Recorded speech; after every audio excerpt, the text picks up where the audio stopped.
할렐루야. 아멘. 벌써 한 해가 저물어 가고 있습니다. 이제 추수감사절이 지나면 성탄절 맞이하면 한 달 남짓 지나서 새로운 해를 또 준비하는 그런 시기가 되는 것 같습니다. 지난 한 해를 돌아보면 참 이렇게 모여서 예배 드리는 것만으로도 참 감사하다 이런 생각이 듭니다. 먼저 현장 예배에 함께 해주시고 지금도 이렇게 함께 해주시는 우리 성도님들께 감사를 드립니다. 또한 개인적인 사정과 또 직장의 사정으로 인하여 코로나 기간 중에 온라인 예배로 꿋꿋이 함께 기도하며 말씀의 은혜를 나누는 성도님들께도 감사를 드립니다. 우리 서로를 격려하며 박수 한번 드리겠습니다. 생각보다 즐거운 일이 그렇게 많지는 않았던 한 해였던 것 같고 힘든 시기였던 것 같습니다. 그러나 비온 땅에 나중에 더 굳어지는 또 딱딱해지는 견고해지는 새로운 변화가 있듯이 이런 어렵고 힘든 시간 지난 다음 더 복된 날이 올 거라는 믿음을 우리는 잃지 않고 믿음의 길을 걸어가야 되겠습니다. 오늘 우리가 만나는 말씀은 하박국이라고 하는 선지자의 이야기입니다. 이 하박국 선지자는 하나님의 귀한 말씀을 듣고 충격을 받아 하나님과 논쟁을 펼치고 그리고 하나님께 어떻게 보면 따지고 그리고 하나님의 메시지를 듣다가 결국 그분의 깊은 뜻, 인간이 감히 생각할 수 없는 하나님의 그 깊은 뜻을 깨닫고 드디어 오늘 우리가 만난 3장 17절 이후처럼 난 여호와로 인하여 기뻐하고 구원의 하나님으로 인하여 즐거워하고 주님을 찬양한다 이렇게 고백하는 믿음의 경지에 이르게 되는 모습을 하박국 1, 2, 3장 짧은 성경을 통해 우리에게 귀한 메시지를 전해주고 있습니다. 특별히 구약 성경 가운데 이 하박국서는 특별한 형태 때문에 욥기서와 비교됩니다. 왜냐하면 욥기서는 하나님과 욥 그리고 욥과 친구들 세 사람 이렇게 끊임없는 질의응답 질문하고 답하는 그런 형식으로 치러집니다. 그 욥기서에서는 욥 네가 죄가 있으니까 벌 받은 거야. 네가 뭔가 하나님께 잘못했으니까 하나님 이렇게 재앙을 내리지. 그러면 욥은 나는 죄 지은 거 없다. 나는 그래도 의롭게 살았다. 난 하나님 뜻대로 살려고 노력했는데 내 인생과 삶과 그리고 이 모든 내 소유물에 이런 엄청난 시련이 온 거를 나는 이해할 수 없다. 그런 친구들은 계속 공격합니다. 아니다. 죄를 찾아봐라. 회개해라. 그런 어떤 과정들이 개인적인 시련을 통해 하나님께 묻고 질문하고 친구들에게 공격당하고 질문하고 답하는 형태라면 우리가 오늘 읽은 이 하박국은 그런 기본적인 틀은 비슷합니다. 질문하고 답하고. 그런데 여기 친구는 안 나오고 하박국이 하나님과 질문하고 답하고 하나님이 또 이야기하시면 하박국이 질문하고 그래서 하박국은 개인적인 문제를 끌어안고 질문한 게 아니라 국가의 문제, 나라의 문제, 나의 문제가 아니라 우리의 문제를 끌어안고 그는 하나님께 질문하고 또 하나님께 기도하고 그리고 그것 때문에 애통했던 사람입니다. 그래서 그런지 이 하박국의 이름의 뜻이 껴안다라는 뜻입니다.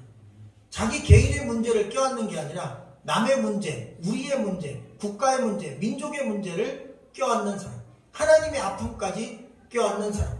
그래서 하박국은 상당히 우리 주님께서 우리의 죄를 껴안고 우리의 죄를 대신해서 돌아가신 것처럼 이 하박국은 민족의 죄악을 끌어안고 민족의 아픔을 끌어안고 민족의 역사가 끝날 것, 패망할 것을 끌어안고 하나님 앞에 매달렸던 그런 아주 훌륭한 선지자였던 것으로 우리가 말씀을 통해 깨달을 수 있습니다. 이 말씀 우리가 들어가기 전에 알아야 될 사실 중에 하나는 뭐냐면 이 하박국서의 핵심적인 흐름 중에 꼭 알아야 될 단어는 바벨론 제국이라는 나라입니다. 역사에 바빌로니아라고 나오는데 바로 이 하박국이 활동하던 시대에 전 세계를 주름잡고 하나님께서 그들을 도구로 써서 이 유다 백성들 하박국이 속해 있는 이스라엘 민족들을 완전히 패망시키겠다라고 하는 그 하나님의 계획을 이 하박국이 미리 안 거죠. 그리고 그는 그것 때문에 하나님께 따진 겁니다. 왜 하나님 이 백성들을 이렇게 멸망시킵니까? 라고 나중에 따지게 되고 하나님이 그 이유를 설명하게 되는 내용입니다. 그리고 그 과정을 끌어안고 하나님 앞에 기도하는 그런 내용들이 들어있습니다. 여러분, 이 하박국 선지자는 지금부터 약 2600년 전 사람입니다. BC 한 600년 전 사람이라고 생각하면 되시겠습니다. BC 612년에 아수르 제국이 멸망합니다. 그리고 이 아수르 제국을 멸망시킨 바벨론 제국이 새롭게 신흥 패권자로 이 중동 일대 아시아 일대에 올라서게 됩니다. 그리고 이 바벨론 제국이 끊임없이 이 주변 국가들을 전부 다 침공해서 패망시키기 시작합니다. 그 가운데 BC 612년에 아수르를 멸망시킬 이 바벨론이 BC 608년에 남유다도 위협합니다. 그리고 결국 BC 587년에 남유다는 여러 차례의 공격과 또 위협을 받은 다음 끝내 멸망당하게 됩니다. 그리고 BC 605년에는 그렇게 의지했던 유다가 의지했던 애굽도 바로 이 바벨론에게 멸망당합니다.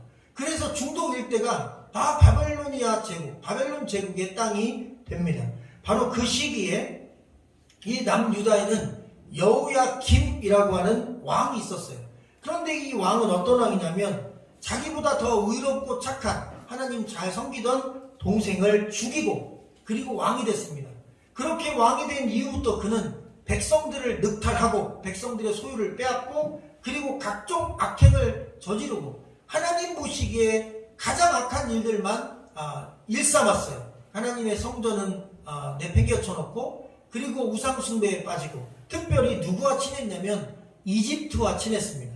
당시 패권 국가 중에 하나였던 이 애굽, 이집트와 가깝게 지내다 보니 여러 잡신을 섬기는 이 애굽의 그러한 우상 숭배의 정신까지 끌어당겨와서 그야말로 남유다는 역사상 가장 최악의 상황이 됩니다. 하나님 보실 때도 야 이대로 놔두면 저 썩고 골마 터진 것으로 인하여 저들이 다 죽어나가겠구나, 한 영혼도 구원받기가 어렵겠구나 할 정도의 위기적인 상황이 왔을 때 그 나라가 바로 이 바벨론의 침공을 받아 멸망을 당합니다. 그리고 이 말씀은 이런 배경 속에서 진행되는 말씀입니다. 먼저 하박국은 1, 2, 3장으로 아주 짧은 성경입니다. 1장에는 유다 왕국이 너무 패역하고 좋지 않아서 껴안다, 끌어안다라는 이름의 뜻을 가진 하박국 선지자가 하나님께 호소를 합니다. 하나님, 이 여호야김 왕과 같은 악한 왕이 판치는 이 세상, 그리고 백성들을 늑탈한 이 세상을 보고도 하나님은 왜 가만히 계십니까? 한마디로 말해서 악이 가득 찬 세상을 하나님 왜 내버려 두십니까? 하나님 정의로운 분 아닙니까? 하나님 의로운 분 아닙니까? 이 악한 자들을 좀 멸해야 되는 거 아닙니까? 라고 하나님께 질문합니다. 하박국은 답답했어요. 공의가 없어지고 그리고 정의가 무너지고 그리고 온 세상에 악의가 가득하고 거짓이 난무하고 하나님과의 관계가 깨지고 우상 숭배만 난무한 이 세상을 언제까지 하나님 보고 있겠습니까? 저 악한 왕이나 악한 백성들을 좀 채찍질해야 되지 않습니까? 라고 호소합니다. 그런데 충격적인 하나님의 답변을 들어요. 하나님께서 그렇잖아도 징계할 계획이 있다라고 말씀하셔요. 그것을 요약해서 얘기하면 바벨론 제국이 새롭게 일어나서 바로 이 남유다의 악행을, 이 죄악을 심판할 것이다 그래요. 그런데 여러분, 자기가 원했어요. 너무 악하니까 이 세상을 한번 뒤집어 엎어서 새로운 세상 좀 오게 해주세요 라고 했는데 자기가 생각한 거하고 다른 방법이, 하나님의 방법은 자기 생각에는 왕이 바뀌는 겁니다. 이 악한 여호야김이 죽고 의로운 왕이 태어나서 이 정권이 바뀌고 새로운 나라가 도래하면 되는데 하나님은 그렇게 안 하고 이 나라를 아예 부셔버리겠다는 것입니다. 그것도 바벨론을 통해 부시겠다는 겁니다. 여러분, 이 바벨론 사람들은 점령국가를 완전히 초토화시켰습니다. 임신한 여자는 배를 갈라 그 여자와 그 뱃속에 있는 아이도 꺼내서 죽였고 그리고 노인이나 어린애 뭐 이런 여인들 불쌍히 안 여기고 싸그리 다 죽이고 그 다음 건장하고 건강하고 똑똑하고 쓸만한 그런 노예로 부릴 만한 사람들은 전부 다 잡아가서 포로로 자기 나라의 허드렛이라는 노예로 사용했습니다. 그리고 성은 불태웠고 성전은 다 부셔버렸어요. 이렇게 잔인한 자들이었습니다. 그래서 누구보다도 이 하박국은 바벨론 사람들의 그 잔인함을 알기 때문에 주변 국가에서 한 일을 알기 때문에 깜짝 놀란 거예요. 하나님, 저는 그런 뜻은 아니었습니다. 이 나라가 아무리 악해도 제가 볼 때는 저 바벨론보다는 의롭습니다. 그러니까 상대적인 거예요. 너무 악하니까 심판해 주세요. 이 나라 정권 좀 바뀌게 해주세요. 그렇게 끌어안고 기도했는데 더 악하고 더 잔인한 자들을 끌어들여, 외세를 끌어들여 이 나라를 멸망시킨다니까 너무나 충격받은. 하나님, 이건 아닙니다. 이건 절대 안 됩니다. 어찌 악한 자들, 더 악한 자들로 조금 덜 악한 자들, 그래도 좀 더 의로운 사람들을 죽일 수 있습니까? 그건 안 되는 겁니다. 하나님, 그러시면 안 됩니다. 라고 또 하나님께 질문을 합니다. 그랬더니 하나님 말씀하십니다. 그래, 결국에는 그 악한 자들, 너가 말하는 그 더 악한 자들이라는 바벨론도 내가 심판할 것이다. 한마디로 말해서 하나님은 그들이 악한 자들, 비록 하나님의 백성들, 믿는 자든 악이 있다면 그 악에 대해서는 심판하신다. 우리는 하나님을 사랑의 하나님으로 알고 있지만 성경에는 사랑의 하나님인 동시에 여러분 공의의 하나님이십니다. 그래서 악을 심판하신 하나님이에요. 근데 그 악을 심판할 때는 여러분 하나님을 믿는다고 심판해서 자유롭고 믿지 않는다고 해서 심판받고 그런 게 아닙니다. 믿지 않고 악을 행하는 자도 심판받습니다. 그러나 믿고 악을 행하는 자도 그 악에 대해서는 심판을 받아요. 분명히 오늘 말씀은 그 사실에 대해서 각인시켜줍니다. 우리가 교회 다니고 예수 믿으면 좋은 일만 생긴다. 여러분, 기독교는 뭔가 이 세상에 다른 많은 우상이나 또 신을 숭배하는 분들하고 다른 게 있어요. 우리 기독교는 기복만 임하지 않습니다. 때론 징계도 임합니다. 그래서 사실 기독교는 하나님의 축복도 받지만 하나님의 징계도 받습니다. 우리가 그리스도인이지만 잘못된 길 가면 징계도 받아요. 그래서 그것을 통하여 깨닫고 돌아오게 되는 것입니다. 탕자처럼. 마찬가지로 만약 하나님을 안 믿는 사람들이다, 그분들도 징계를 받아요. 왜? 악은 하나님 반드시 심판하십니다. 악은 반드시 여러분 멸하십니다. 하나님께서 인정하지 않는 것입니다. 그 사실에 대하여 1장은 강조하고 있어요. 그리고 야박국 2장에서는 그 중에서도 이 바벨론 사람들은 피로 성을 건축했다. 다른 나라 사람들을 너무 많이 죽이고 연약하고 불쌍한 아이들까지 죽여가며 임산부의 배까지 갈라가며 내가 그 악한 일을 다 보았다. 그 악에 대하여 나는 절대로 용납하지 않겠다. 그래서 그 악함을 심판합니다. 그러면서 2장에서 주시는 아주 강력하고 또 희망적인 메시지가 하나 있습니다. 바로 바벨론은 안 믿고 불신을 갖고 있는 이 바벨론 악한 자들은 심판으로 끝납니다. 그 이후에 다른 이야기가 없어요. 그냥 심판받고 끝나요. 지금으로 얘기하면 예수 그리스도를 믿으면 구원받지 않고 믿지 않으면 심판받고 끝나요. 지옥으로 끝납니다. 근데 이 바벨론 제국은 뒤가 없어요. 미래가 없습니다. 장래가 없어요. 회복이 없어요. 그냥 끝납니다. 악으로 시작해서 악으로 살다가 악으로 끝나는 사람들은 그 끝도 그냥 끝입니다. 미래가 없습니다. 회복도 없습니다. 끝까지 악에서 벗어나지 않으니까, 회개하지 않으니까. 근데 이 유다 땅, 남유다 땅에 있었던 그래도 하나님을 믿고 예배했던 사람들, 그런데 타락했던 사람들, 악의 길을 걸었던 사람들, 믿음이 있고 악의 길을 갔던 사람들은 여러분 미래가 있었습니다. 그들이 하나님께 징계를 받는 과정을 통해 깨닫게 된 게 있습니다. 아하, 우리가 악을 일삼으면 하나님을 믿는 자지만 심판받는 거다. 그러니 우리가 이 망할 길에서 돌아서야 되겠다. 회복해야 되겠다. 하나님 용서해 주십시오. 내가 의로운 믿음의 길을 저버리고 하나님 섬기는 길을 저버리고 그리고 다른 사람들 사랑하는 길을 저버리고 악하게 살고 우상 숭배하고 살고 하나님의 뜻을 저버린 삶을 회개합니다. 민족적인 회개가 일어난 것입니다. 그리고 돌아선 것입니다. 탕자가 돌아와 아버지 품에 오듯이 하나님 품으로, 예배의 자리로, 믿음의 자리로, 신앙의 자리로, 하나님 곁으로, 말씀으로 돌아온 것입니다. 주님께서 징계하는 목적은 끝나라고, 죽으라고 징계한 게 아니라 돌아오라고 징계하신 것입니다. 우린 여기서 하박국은 그런 질문 안 했지만 우리도 질문할 수 있어요. 그러면 그 심판의 과정에 죽은 유대인들도 있잖아요. 그 사람들은 회개할 기회도 없이 바벨론 침공 때 그냥 죽어버렸는데 그건 어떻게 되는 겁니까? 그런데 우리가 인간적으로 생각할 때 땅의 목숨으로 생각하니까 조금 일찍 전쟁을 통해 죽은 영혼들이 불쌍하게 느껴지죠. 그런데 실제로 여러분 그 영혼들은 그때 그 전쟁이 아니어도 어차피 날짜가 차고 또 생명의 연한이 차면 죽을 상황이었는데 더 중요한 것은 그렇게 악을 계속 일삼고 있다가 회개할 기회를 얻지 못하고 죽으면 여러분 그 영혼 또한 정말 불쌍한 영혼 아니겠습니까? 그래서 더 악해지기 전에 그리고 더 나빠지기 전에 그들의 삶이 어느 정도 하나님의 뜻 안에서 여러분 부름받은 그런 사건이 그 안에 또한 들어있는 것입니다. 우리가 알 수 없는 깊은 뜻이 있는 거예요. 왜 일찍 세상을 떠나는 사람이 있을까? 우리는 몰라요. 그러나 하나님은 그 뜻 안에 그 영혼을 빨리 데려가는 목적과 이유가 있는 것입니다. 남아있어 더 큰 죄에 짓기 전에, 더 큰 악에 빠지기 전에, 더 큰 위험에 노출되기 전에, 그 영혼이 조금이라도 더 큰 악에 빠지기 전에 그를 어찌 보면 이 세상의 악에서 건져주는 것입니다. 우리가 볼 땐 죽음이 끝이지만 믿는 자는 죽음이 끝이 아니기에 하나님 품으로 가서 하나님 안에서 다시 새로운 영생의 삶을 누리도록 이끌어주는 섭리가 있음을 기억하기를 주의 이름으로 축원합니다. 그래서 믿는 자는 심판도 끝이 아닙니다. 믿는 자는 징계도 끝이 아닙니다. 믿는 자는 환난이나 위기가 끝이 아닙니다. 믿는 자는 그 끝이 여러분 불행이 아니라 해피엔딩입니다. 회복입니다. 구원입니다. 그리고 믿는 자는 영생입니다. 할렐루야. 바로 그런 메시지가 하박국에 들어있고 그 절정이 오늘 우리가 읽은 바로 3장 말씀입니다. 바로 16절부터 끝절까지인데요. 자, 16절 말씀을 다 같이 한번 읽어볼까요? 여러분의 음성으로 시작. 내가 죽었으므로 내 천자가 물렸고 그 구슬을 말미암아 내 입이 떨렸도다.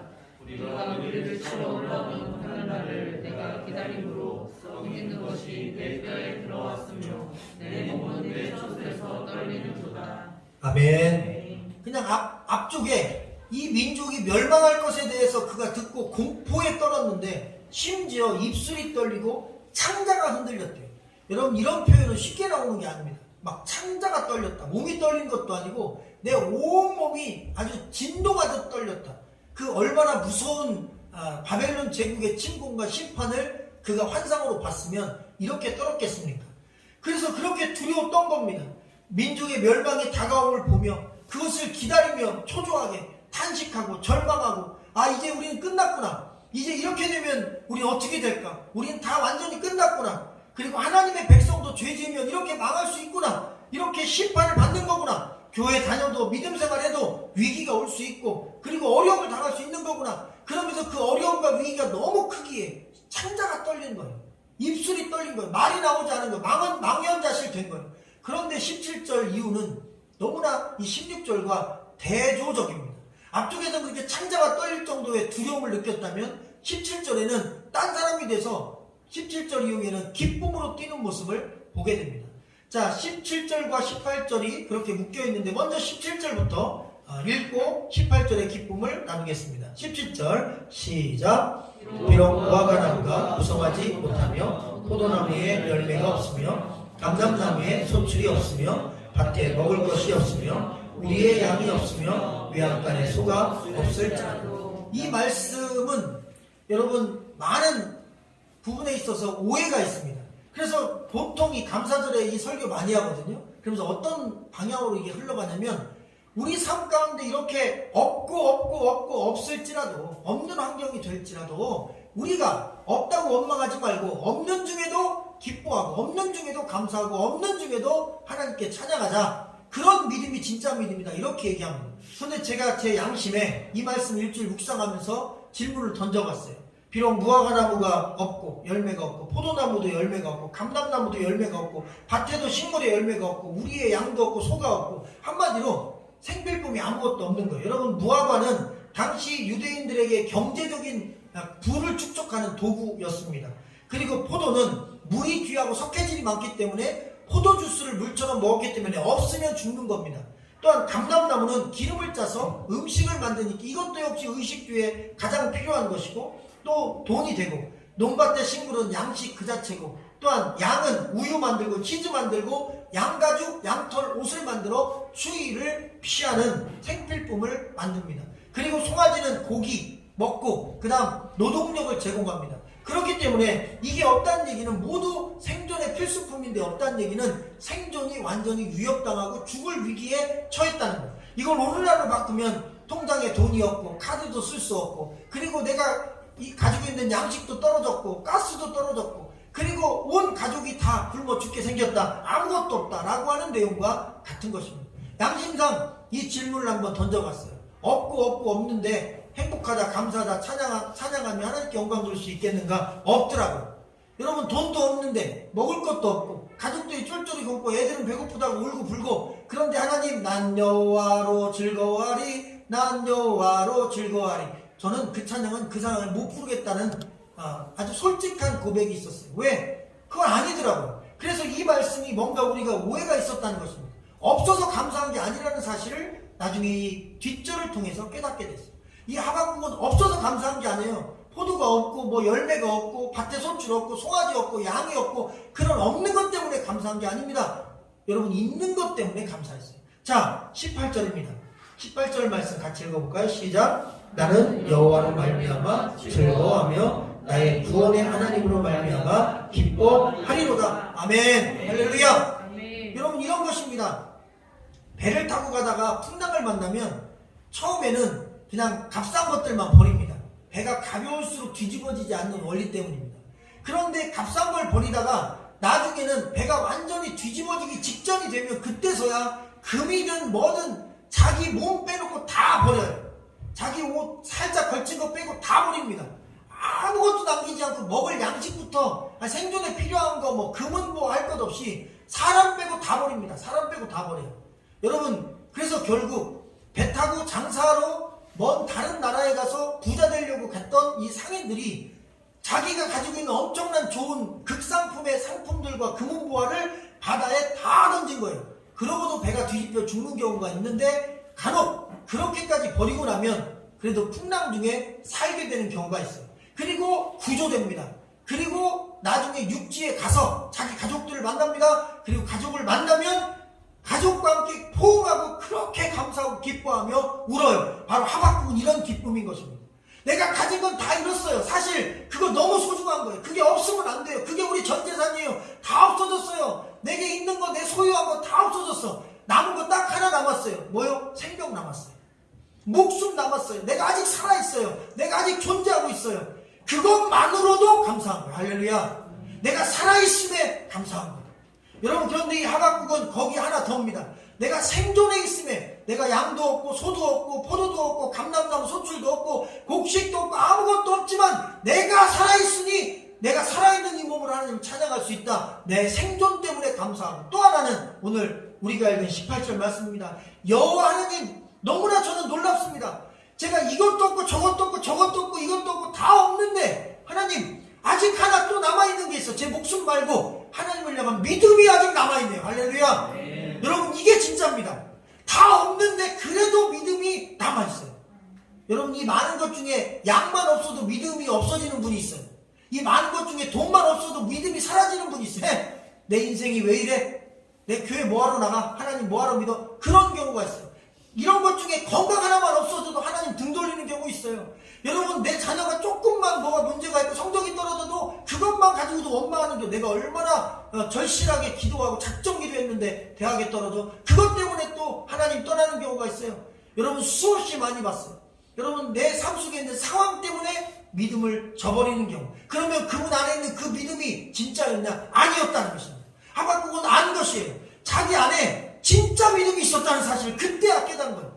하나님 내가 아무것도 없는데 내게 있는 모든 것이 사라졌는데 그런데 내 안에 그런데 믿음은 무엇이 사라지는 상관없이 믿음은 존재하더라고요. 하나님 그래서 내가 하나님 기뻐합니다. 하나님 감사합니다. 내가 그래도 진짜 믿음의 사람이었군요 라고 고백하는 것입니다. 아멘. 여러분 우리가 믿음 생활하고 신앙생활하는 목적은 무언가 이권을 위해서가 아닙니다. 세상에 많은 종교는 다 하나예요. 소원성취입니다. 만약 종교가 소원성취의 기능이 없다면 누가 종교를 믿겠습니까? 누가 신앙생활 하겠어요? 전에 다큐멘터리를 봤는데 중국에 있는 어느 사원이에요. 그게 종교가 어떤 종교인지 모르겠지만 약간 혼합 종교예요. 정통 무슨 종교는 아닌 혼합 종교입니다. 그런데 그 동남아의 그 미신 그 이름도 제가 기억이 안 나는 그 혼합 종교인데 여러분 계단이 뭐 수천 개 그 수천 개의 계단 끝으로 올라가면 그 위에 뭐 종과 같은 게 하나 있는데 그 종을 한번 치면 복을 받는다는 전설이 있대요. 그래서 전국자처에서 노인 양반들은 올라가기 어렵잖아요. 그런 분들은 막 자녀들이 한 100계단씩 끌어업고 올라갔다가 또 다음 자녀가 또 올라가고 왜? 그 노인 양반은 마지막 그 장수 건강을 원해야 되니까 거기 올라가서 종을 꼭 쳐야 복이 임하니까 그래서 막 목숨 걸고 올라갑니다. 그리고 응원하느라고 막 중간에 음식에서 공짜로 대접하고 전 국민이 1년에 몇 번 올라가 종 치고 온대요. 종 한 번 치고 내려오는데 또 한참 걸립니다. 거의 뭐 하루 종일 걸려요. 그러니까 막 중간에 누워서 잠도 자고 그런데 목숨 걸고 올라가. 이유는 딱 하나입니다. 소원성취입니다. 여러분 이 땅의 모든 종교의 가장 순기능 중에 하나는 소원 성취입니다. 그래서 절망에 빠진 사람이 종교 때문에 소원을 갖고 희망을 갖는 거예요. 나쁜 거 아닙니다. 소원 성취 좋은 거죠. 소원이 이루어져서 뭐가 나쁩니까? 나쁘다는 의도가 아닙니다. 그런데 기독교는 좀 달라요. 오히려 역설적입니다. 내 안에 소원이 그렇게 있었는데 그 소원하는 것도 없어지고, 또 내가 가지고 있는 소유가 있었는데 그 소유도 없어지고, 사실 이 땅에 존재하는 모든 게 다 사라졌는데, 그런데 내 안에 믿음이 남아있는, 그럼 일반적인 소원 성취의 종교와는 너무 질적으로 다른 것입니다. 우리가 추구하는 이 성경이 가르치는 믿음의 길은 얻는 길이 아니라 잃어도 남는 것을 추구하는 것입니다. 아무것도 없어도 끝까지 존재하는 것을 추구하는 것입니다. 여러분, 공술의 공수어라는 아주 우리 신앙적인, 사실 성경적인 메시지와 같은 게 있어요. 우리가 붉은 몸, 알몸으로 이 땅에 와서, 그리고 나중에 알몸으로 갑니다. 여러분, 우리에게 무엇을 이 땅에서 소유하고 살았는지 중요하지 않아요. 아무리 많은 걸 소유해도 알몸으로 왔다가 알몸으로 가는 거, 공수의 공수고. 그러면 이 땅에서의 소유라는 것은 있는 동안 잠깐 임차해서 쓰는 것이고, 진짜 중요한 것은 보이는 소유가 아니라 보이지 않는 것, 이 소유가 다 날아가도, 심지어 내 목숨이 끝나도 그래도 끝까지 남는 게 있는데, 성경 그것을 두 글자로 믿음이라고 합니다. 여러분, 믿음은 내 생명이 끝나도 남습니다. 믿음은 내게 영원토록 나와 함께하는 것입니다. 그래서 성경은 다른 것보다 우리가 믿음을 가지라는 것입니다. 할렐루야. 그 믿음만 진짜라면, 우리가 아무것도 없어도 믿음이 있다면, 그 다음부터 조금씩 생기면 작은 것에도 감사할 수 있는 거예요. 여러분, 조그만 것에도 감사할 수 있는 거예요. 성화 중에 아주 말라 비틀어진 빵 하나와, 그리고 조그만 나무 그릇에 습이 있고 수저가 있고, 그걸 놓고 주님께 감사 기도하는 그런 성화가 있습니다. 그래서 이런 성화를 교회 목사님들이나 성도님들이 많이 이렇게 걸어놓고, 저렇게 어렵고 힘든데도 감사하는구나 라고 은혜를 받는 성화가 있어요. 여러분, 그게 바로 이런 의미인 것입니다. 그 작은 것에도 감사할 수 있는 이유는 작은 게 있어서 감사하는 게 아니라, 원래 난 아무것도 없는 존재라는 걸 깨닫고 나니 이 작은 것 하나도 감사할 수 있는 거죠. 개념이 다른 것입니다. 우리의 믿음이 좀 더 깊은, 이 말씀의 깊은 단계로 들어가면, 그러면 소유로부터 자유로운 믿음의 고백이 나올 수 있는 것입니다. 있어도 감사, 없어도 감사, 있으면 더 감사. 할렐루야. 여러분, 있으면 더 감사하는 거예요. 없어서 더 감사하는 게 아니에요. 없어도 감사하는데 있으면 더 감사하는 거예요. 할렐루야. 전 우리 성도들에게 포도나무 열매 있길 바라고, 여러분 감람나무 소출도 있길 바라고, 외양간 송아지가 있듯이 여러분 통장 잔고도 많길 바라고, 손댄 일이 다 잘 되기를 바랍니다. 사랑하는 자여, 내 영혼이 잘된 같이 내가 잘 되기를 내가 원하노라. 주께서 하신 말씀입니다. 여러분, 우리가 망하기를 주님 원하지 않아요. 잘 되기를 원해요. 그런데 하박국은 메시지를 전하는 겁니다. 나라가 망해서 아무것도 없고 다 포로가 되어 다 빼앗겼는데도 불구하고, 너희 이스라엘 백성들, 유대인들아 깨달아라. 이 하박국 선지자를 통해 전한 이 말씀을 통해 깨달아라. 너희가 모든 걸 다 잃어도 나를 믿는 신앙이 있다면 희망이 있다. 회복의 희망이 있다는 것입니다. 여러분, 바로 그 메시지가 오늘 이 하박국의 메시지입니다. 마지막 19절 읽고 우리 마치도록 할까요? 19절 말씀 시작. 주 여호와는 나의 힘이시라. 나의 발을 사슴과 같게 하사 나를 나의 높은 곳으로 다니게 하시리로다. 이 노래는 지휘하는 사람을 위하여 내 수금에 맞춘 것이니라. 아멘. 이 마지막 구절 때문에 하박국을 성전에서 일하는 성직자로 생각합니다. 그냥 단순히 개인적으로 돌아다니는 그런 선지자가 아니라 저처럼 목회자처럼 성전을 섬기는 분이고, 또한 성전에서 음악적인 일을 수행하는 분 중에 한 분이었을 것이다. 왜냐하면 이게 지금 성전 음악, 성전에서 드려지는 찬양의 가사고 찬양의 음악입니다. 마지막에 나오는 건 어떤 리듬으로 해야 될지, 3장 앞부분에 시기오롯이라는 리듬 패턴을 얘기하는데, 그게 상당히 이 하박국서의 이 내용들을 이렇게 부각시킬 만한 리듬 중에 하나였다고 그럽니다. 그래서 하나님께 찬양하는 어떤 내용이 기록되어 있는 것입니다. 그런데 그 찬양의 마지막 귀결이 주 여호와는 나의 하나님이시라. 시편 말씀에 있는 것처럼 여호와는 나의 힘이시니라는 거죠. 여호와는 나의 힘이시라. 여호와가 나의 힘이시라. 이렇게 고백하는 말씀이 바로 이 하박국의 마지막 결론적인 말씀입니다. 여러분, 하박국서에서 가장 중요하다고 사람들이 인용하고 가는 교회마다 사실 벽에다가 현수막으로 도배해 놓는 말씀이 이 하박국서 3장 우리가 읽었지 않았지만 2절 말씀입니다. 그 중에 일부분인 주는 주의 일을 이 수년 내에 부흥케 하소서라고 되는 말씀입니다. 그래서 교회가 다 부흥을 원하잖아요. 그래서 이 구절을 막 이 현수막에 프린트해서 강단에 붙여놓고 도배해놓고 생 난리인데 중요한 게 있어요. 좀 잘못 쓰고 있는 거와 같습니다. 여기서 말하는 하박국서의 부흥은 이 눈에 보이는 소유에 관련된 부흥이 아닙니다. 사람 숫자가 늘어나는 부흥이 아닙니다. 자기를 얘기하는 거예요. 내가 처음 시작할 때 두려움으로 시작했고 내가 이 없는 것에 대하여 처음에는 공포를 느꼈는데 하나님 말씀을 듣고 영적인 진리를 깨닫고 믿음보다 소중히 없는 걸 알고 하나님은 우리를 멸망시키는 분이 아니라 믿는 자에게는 미래가 있고 소망이 있고 회복의 기회를 주신다는 분임을 구원의 하나님임을 깨닫고 자기는 기뻐하게 됐노라 고백했습니다. 다시 말하면 하박국은 상황이 바뀐 게 없어요. 나라는 망했습니다. 하박국 예언대로 망했어요. 하박국 기도했지만 망했어요. 하나님 말씀대로 다 됐어요. 다 빼앗겼어요. 그런데 여러분 그는 그래도 기뻐했어요. 왜? 그럼에도 불구하고 믿음을 가진 하나님의 백성들이 다시 살아서 돌아왔기 때문인 것입니다. 믿음 있는 자는 산다는 것이죠.